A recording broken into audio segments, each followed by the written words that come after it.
हमारा मन हर समय विचारों से भरा रहता है।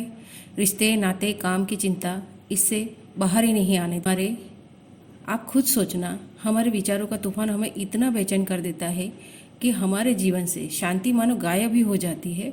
और इसी वजह से इंसान हमेशा ख्यालों में खोया रहता है और तनावपूर्ण जीवन जीता। हम सभी लोग जानते हैं कि इंसान का मन बहुत ही चंचल होता है। यही कारण है कि मन अशांत रहता है और कई तरह के सवालों के और प्रॉब्लम्स को भी जन्म अशांत मन के कारण ही होता है। और कई तरह के सवाल और प्रॉब्लम्स का जन्म भी अशांत मन के कारण ही होता है। यदि आप जीवन में शांति चाहते हैं तो इसके लिए ज़रूरी है आपका मन को शांत करना। लेकिन ऐसा क्या करें कि मन शांत हो जाए? इस बात का हमेशा ध्यान रखें कि आपकी परेशानी सिर्फ आपके मन की एक स्थिति है। इससे छुटकारा पाने के लिए गौतम बुद्ध द्वारा मन को शांत करने वाले आयामों के बारे में बताया गया है। अगर आप चाहते हैं कि आपका मन शांत हो जाए तो ये कहानी आपको मदद करेगी। कहानी सुनने से पहले अगर आप मेरे चैनल पर नए हैं तो सब्सक्राइब कर दीजिए। वीडियो अच्छा लगे तो लाइक कीजिए, शेयर कीजिए और नए वीडियो के लिए बेल आइकन प्रेस करना ना भूलें। आइए बढ़ते हैं कहानी की तरफ। एक नगर में एक सेठ रहता था।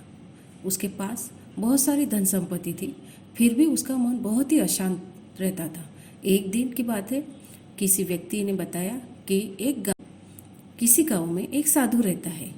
वह लोगों को ऐसी सिद्धि देता है जिससे मनचाही वस्तु। सेठ ने उस साधु के पास जाकर बोला, महाराज, मेरे पास बहुत सारी धन संपत्ति और दौलत है, लेकिन मन की शांति नहीं है। कृपया आप बताएं कि मुझे मन की शांति कैसे मिलेगी। साधु ने कहा कि बेटा, मैं जैसा भी करूं उसे चुपचाप देखते रहना, इससे तुम्हें मन की शांति प्राप्त करने का उपाय मिल जाएगा। उसके अगले दिन साधु ने सेठ को चिलचिलाती कड़ी धूप में बिठाए रखा और खुद कुटिया में चले गए। सेठ गर्मी से बेहाल हो गया, फिर भी उसने कुछ नहीं कहा। सेठ चुपचाप रहा। दूसरे दिन साधु ने उसे कुछ भी खाने पीने को नहीं दिया और खुद तरह तरह के पकवान खाते रहे। सेठ इस दिन भी चुप रहा। तीसरे दिन सेठ को गुस्सा आया और वो गुस्से में वहाँ से जाने लगा। तो साधु बोला, क्यों, क्या हुआ? इस बात पर सेठ बोला, महाराज, मैं यहाँ बड़ी आशा लेकर आया था, किंतु मुझे यहाँ से निराशा ही मिली। उस बात का उत्तर देते हुए साधु ने कहा, मैंने तो तुम्हें शांति की युक्ति बता दी। पहले दिन जब मैंने तुम्हें धूप में बैठने के लिए कहा और मैं स्वयं कुटिया में बैठा तो तुम्हें बताया कि मेरी छाया तुम्हारे काम नहीं आ सकती। फिर भी तुम्हें समझ नहीं आने पर मैंने तुम्हें दूसरे दिन भूखा रखा और खुद भर पेट खाया। उससे मैंने तुम्हें समझाया कि मेरी साधना से तुम्हें सिद्धि नहीं मिलेगी, उसी तरह शांति भी तुम्हें अपनी मेहनत और पुरुषार्थ से ही मिलेगी। मैं तुम्हारे मन को शांत नहीं कर सकता, उसके लिए तुम्हें खुद ही मन को शांत करने वाले काम करने होंगे। वह सुनकर सेठ की आंखें खुल गई। वह साधु से आशीर्वाद लेकर अपने घर चला गया। अपने विचारों और इच्छाओं से चिपके रहने से उसका मन पे बोझ बढ़ जाता है और अंदर ही अंदर अशांति पैदा कर देता है।